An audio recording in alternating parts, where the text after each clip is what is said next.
All right, so today I want to talk about the issue of white privilege and why it's basically a complete lie and basically just made up, and for several reasons. But getting into it, for starters, um, one of the reasons why is that white kids, they never grow up poor, they never have to suffer. Yeah, you're like basically how the phrase goes, you're privileged, and that you came across this chart that goes to show that there's several different races of people that make more money than whites, and yet no one cares. So, given the fact, I mean, the term white privilege implies, at least I don't think you could possibly argue that it doesn't imply that whites are the most likely race of people to grow up rich, and in other words, privileged.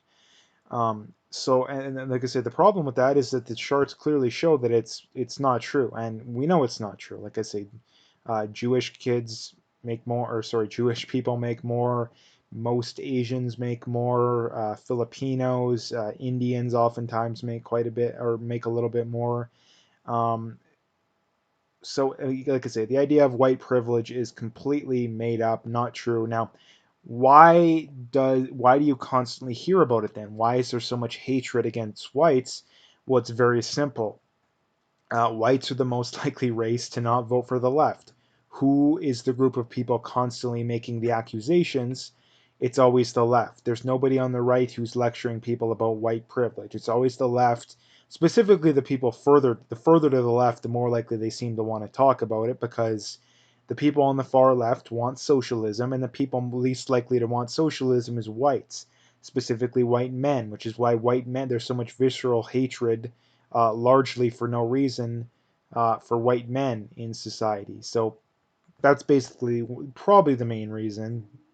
Um, and as sad as it sounds, people say, "Oh, people are that petty when it comes to political stuff." Well, absolutely, they're that petty. Absolutely.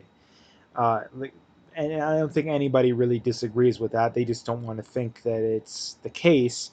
But that is the unfortunate truth, and that's the problem. Is that this and the reason why it's a big deal? People say, "Well, why is it a big deal?" Well, number one, a lot of these colleges and businesses, like I mean, a lot of the really big ones, especially, they have diversity quotas that need to be hit. And the problem with that is that it's based off a lie. The reason why whites and men, but men it's for different reasons, um, or slightly different. The reason why whites are more likely to be CEOs and engineers than blacks, for example, is largely an IQ thing. And it's the same reason why Asians are more likely to be engineers than whites, because again, higher average IQ. It's not racism or any of that kind of stuff. And people say, well, IQ isn't a reliable way of going about it, or why IQ is white privilege, or sorry, is white nationalism. What doesn't make any sense, because if you believe that your race is superior to all others, then why would you believe in a system where there's multiple different races that are quote unquote, again, I don't view it as superior, but um, at least the white supremacist would. Why would you go on a scale where you're actually like slightly above average? It doesn't make any sense. So that accusation, oh, you're just white supremacist, no, that's a terrible argument, because it's not consistent. It has many contradictions. It doesn't make any sense. So again, that argument doesn't make any sense. So basically, the main point being is that this is something that's talked about a lot in society, and it's a complete lie, and it hurts pretty much all races, because it gives people the false illusion that if you're a minority, or the only reason that you're kept down is because of your race. And if you're white, well, the only reason you're successful is because you're white. Now, again, is that true in some cases? Is there some cases where there's trust fund kids, or kids that only make a lot of money because their parents were lucky enough to or they were lucky enough to have parents that could pay for private schools and tutors and unlimited this, unlimited that? Yeah, but that's also the case in other instances too. Is it true sometimes that the only reason people are held down because of racism? Yes, but it's not nearly as prevalent as what people think. That's what I'm trying to point out, and that bears out in the numbers too. It bears out in the numbers. And it's something that really bothers me, because how I would solve the system is, okay, let's take college for an example. It's very simple. We don't judge based off race no matter what. If you have, let's say 1,000 people apply to a college for a class with that can only accept 500 people, okay, you randomly assign everybody a number, and then the number, you take people's marks, people's grades, randomly assign them a number, and a computer system just takes the best ones, and however it ends up is how it ends up.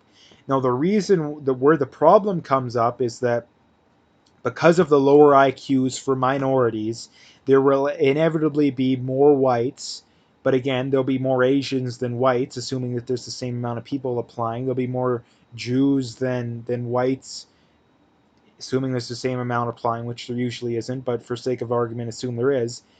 Like I say, the reason why there's differences inevitably come up, inequalities inevitably come up. The problem with what the left does with try to figure out inequalities is their solution is just, okay, force everybody to go at the pace of the slowest person. And the problem with that is that really stifles progress. I mean, like I say, you look at median wages over the last 20, 30 years, they've hardly grown, especially in Canada. Now, people point out that median household income has gone up, but the misleading stat for that is that women over the last 20, 30, 40 years have progressively become more and more likely to work. So you have to look at individual income. And when you look at individual income, it's like I say, it's largely stagnant over the last generation. And that's largely due to immigration, but I think it's partially due to the fact that well, I would say it's minority, but it's largely due to immigration. Again, immigration just saturates the job markets. Increased regulation, increased taxation. Again, when businesses and individuals have more hoops to jump over, they earn less for what they make. It just makes them less likely to want to innovate and to grow and to make more. When you have the other problem that comes up is that you have people, minorities and women, who, because of diversity programs, are in positions that they're not qualified for, and thus businesses suffer because of that. Again, I believe in hiring the best person for the job. I don't care about race or sex or anything. And like I say, the problem comes up is that if you have that belief, which is, like I say, the belief that the original, back in like the 50s and 60s, the people that were fighting for racial equity, and people fighting for uh, gender equity, they just wanted a hire the best person for the job, or let the best person get into college regardless of race or sex. The problem is that it's flipped to a racist and a sexist position, that because there's inequities, which there inevitably will, thinking that inequity is a bad thing is like thinking that Connor McDavid's a better hockey player than the average men's league player. Therefore, it must mean that Connor McDavid is cheating, and the refs and the coaches and the NHL is just biased in favor of him. But no, that's not the case. He's just really, really good. Like, a lot of it is natural, a lot of it he didn't earn, but a lot of it he did earn. I guarantee you he practices more than most pro players. I guarantee you he spends a lot of time working with coaches, training on and off the ice. The average beer leaguer, not doing any of that. So that's the reason why differences amount. Part of it is genetic, and part of it is environmental and work ethic. And the problem is that the left doesn't want to accept that. And the reason they don't want to accept that is that the more they can bring down whites, the more it benefits them politically. So that's basically the main reason why they want these gendered, equity and racial programs. They don't want actual equality, because if they wanted actual equality, they would be perfectly fine with some degree of inequity. That's the only way you can do it. Thinking that we can't have any inequality in society is like saying that we can't have any inequality between Usain Bolt in a 100-meter race and the average person. That's impossible. The only way to do it would be to make him crawl, or to make him break one of his legs and make him run, like something like that's the problem, is that to make things equal, you have to cripple the people at the top so much that they don't even produce. Therefore, you lose so much productivity in society, and that's part of the reason why economic growth and median wages have slowed so much. And again, there's many reasons. It would take hours to go over everything, but that's one of the reasons. Like I say, immigration's one of the big ones. Increased taxation and regulation, and people cannot argue that. People will try to argue that, but when you look at the economy as a whole, what is the economy made up of? It's workers. How does GDP grow? By people earning more money. And if you are the only way that more taxes and more regulation works is if you're willing to argue that more taxes and more regulation helps an individual person earn more money. But again, that doesn't make any sense. So, as a society, it's safe to say that one of the easiest ways to help grow society is to cut regulation, cut taxes, and cut these stupid diversity programs. And that's the problem, is it's holding a lot of people back. And the other thing too is that this stuff is getting a lot of people killed too. It's another topic in and of itself, but this idea that, like I say, you have with this case in Georgia and many other cases like it, that these black people were hunted down just because of their race. Well, no, that's not true. And the problem is that stokes animosity, that this has caused black people to go kill white people for no good reason, and thus you just get people retaliating back and forth, and it's all based off a lie, and it's getting people killed. So buying into this stuff and promoting it is getting people killed. Again, you can disagree with me all you want, but my position isn't getting people killed.